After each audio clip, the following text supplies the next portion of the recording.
Hello and welcome to What's in Store, our regular roundup of the highlights of my travels up and down the country, including this bit where I try not to fall over while I film myself. This time I'm at Leeds South in the fish house, where there's a little bit of colour and movement for every tank. So see what you think. If you don't like it, wait long enough and there'll be another bunch of fish come along. That's life for you.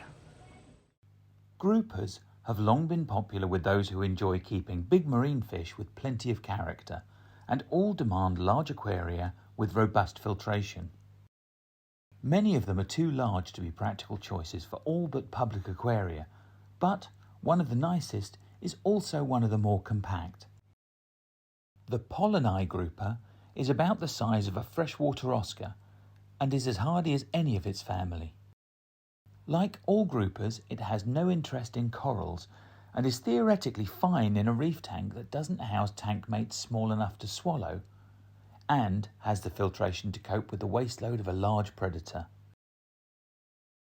Orange blotched or OB peacocks have really changed the face of the Malawi cichlid hobby.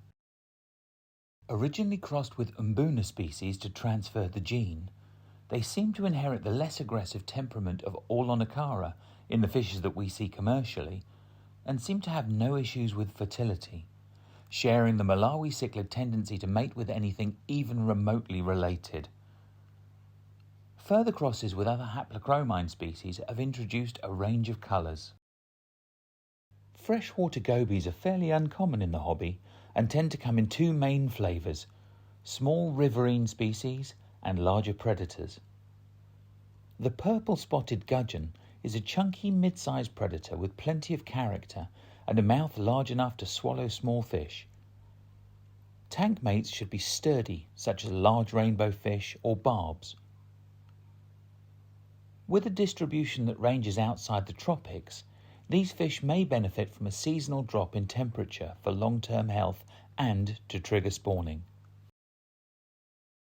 Possibly the most popular pufferfish in the hobby, the pygmy, or pea puffer, is a dwarf freshwater puffer native to India. Due to its small size and manageable aggression levels, these tiny puffers have become a staple in home aquaria.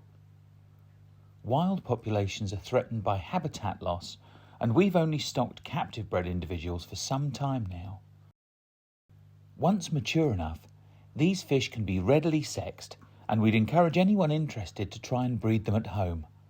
You'll find details of their care in our databank. Orandas are well known for their exaggerated wen, or head growth, and we've seen some strains that are very well endowed in this respect. These lines, known as jellyhead or bubblehead orandas, are certainly remarkable, and as well as the usual requirement for spacious and well-maintained aquaria, you'd be wise to make sure that any decor is free of edges that could be harmful to these often clumsy swimmers. It's been a great year for pond fish, and the koi in our systems have enjoyed perfect growing conditions.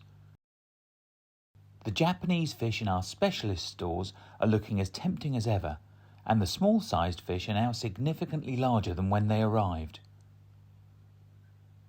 With extremely high temperatures recorded throughout the country this year, we've seen numerous reports of KHV in carp angling waters, and it's heartening to know that the precautions that we take to source clean fish are well worthwhile.